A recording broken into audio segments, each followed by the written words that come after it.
నమస్కారం. ప్రస్తుతం మనతో పాటు ప్రముఖ ఆధ్యాత్మికవేత్త, ప్రముఖ జ్యోతిష్య వాస్తు పండితులు ఉమామహేశ్వరరావు గారు ఉన్నారు. వారితో మాట్లాడిద్దాం. నమస్కారం గురువుగారు. ఆయుష్మాన్ భవ. గురువుగారు, మీనరాశి వారికి మరి జూన్ నెలలో ఎలా ఉండబోతుందో తెలియచేయండి.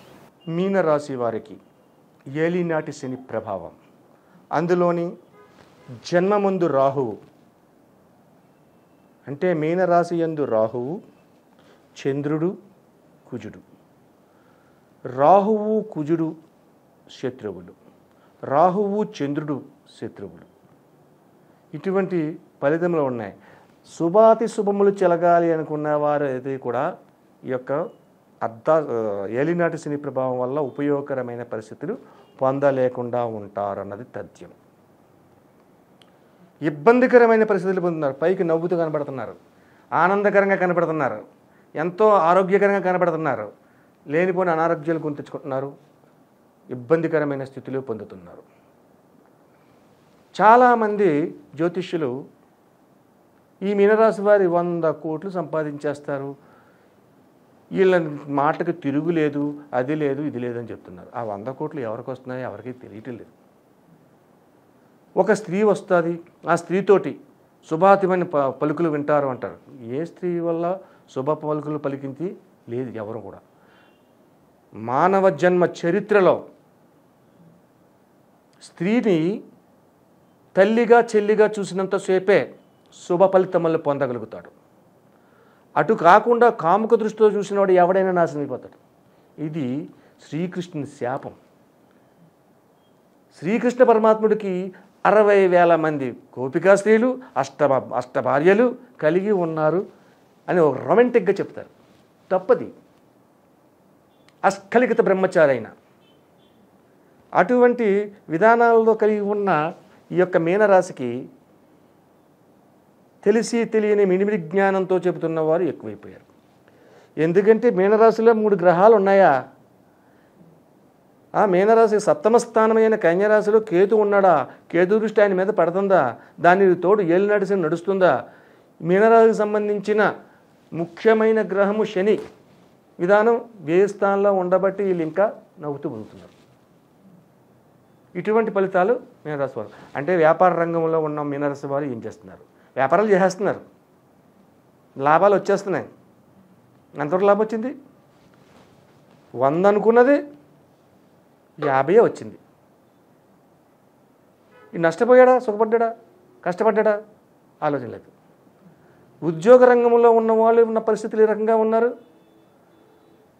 మొగమాటంగా వెళ్తున్నారు ఉద్యోగానికి, ఇష్టపడి చేయట్లేదు, అన్సాటిస్ఫాక్షన్ జాబ్ చేస్తున్నారు. సాటిస్ఫాక్షన్ జాబ్ చేయట్లేదు మీనరాశిలో ఉన్న వాళ్ళు ఎవరైనా సరే. అటువంటి శుభదాయకమైన ఫలితాలు పొందలేక, నవ్వలేక, ఏడవలేక పైకి నటిస్తూ ఉన్నదే మీనరాశి, జలతత్వ రాశి. ఈ యొక్క రాశి ఈ నెల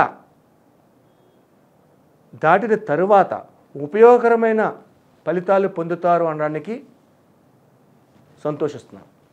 కాబట్టి ఈ నెలాంతంలో కూడా, నెల రోజులు కూడా ప్రతి విషయంలోని ఎదుటి వ్యక్తిని నమ్మకండి, ఎదుటివారు చెప్పే మాటలను విశ్వసించకండి.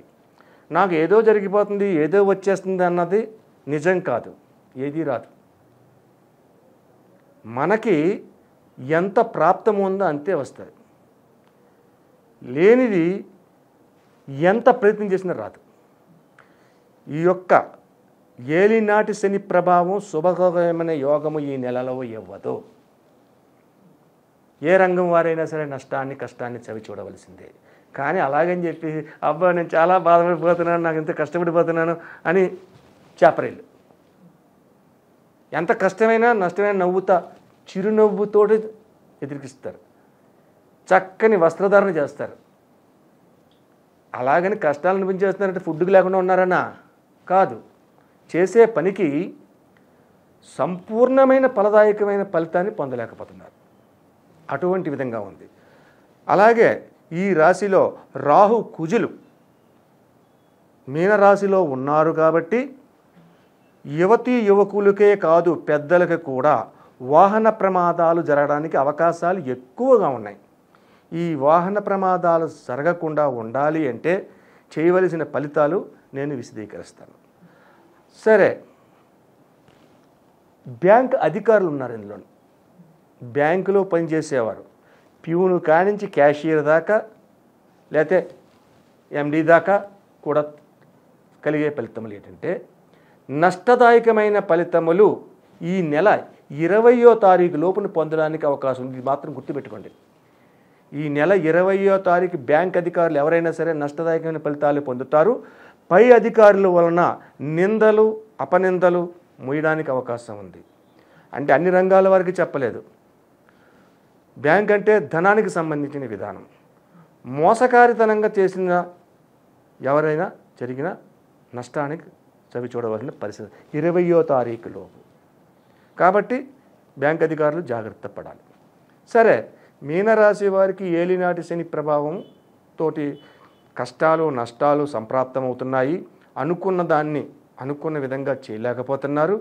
ఎవరో వచ్చి ఏదో ఇస్తారు, మనకు గండం గట్టెక్కుతుంది అనుకుంటే ఆడు ఇస్తానన్నవాడు సమయానికి రాకపోవడము, చేతికి అందకపోవడము, తిరిగి అప్పు చేయడం.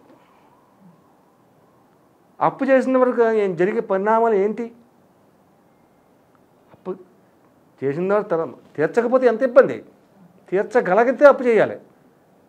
తీర్చగలిగిన పరిస్థితి మీనరాశి వారికి. కాబట్టి జాగ్రత్త పడండి. సరే, మీనరాశి వారికి ఇటువంటి నష్టములు కష్టములు అపవాదులు అపఖ్యాతులు పొందకుండా ఉండాలి. కష్టాన్ని తీర్చేయడానికి నేను చెప్పే రెమెడీస్ ఏమి అని కాకండి. కష్టం వస్తుంది. కానీ ఏంటంటే అది కష్టం మనకు తెలియకుండా జరిగిందనుకోండి, అదొక రకం ఉంటుంది.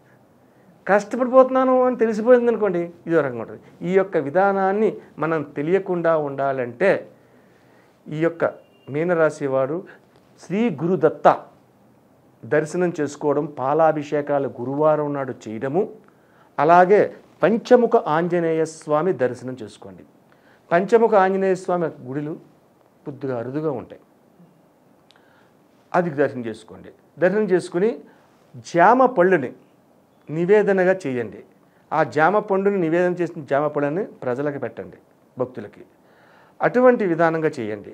అలాగే భక్తాంజనేయ స్వామి ఉంటుంది. అంటే భక్తాంజనేయ స్వామి అంటే మీకు గుర్తింపు చేయాలంటే శరీరం అంతా ఆకుపచ్చగా ఉంటుంది.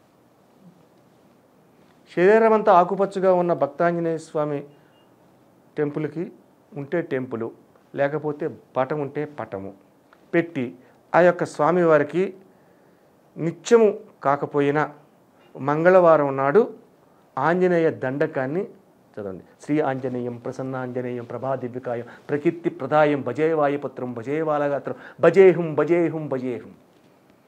ఈ యొక్క దండకాన్ని చదవండి.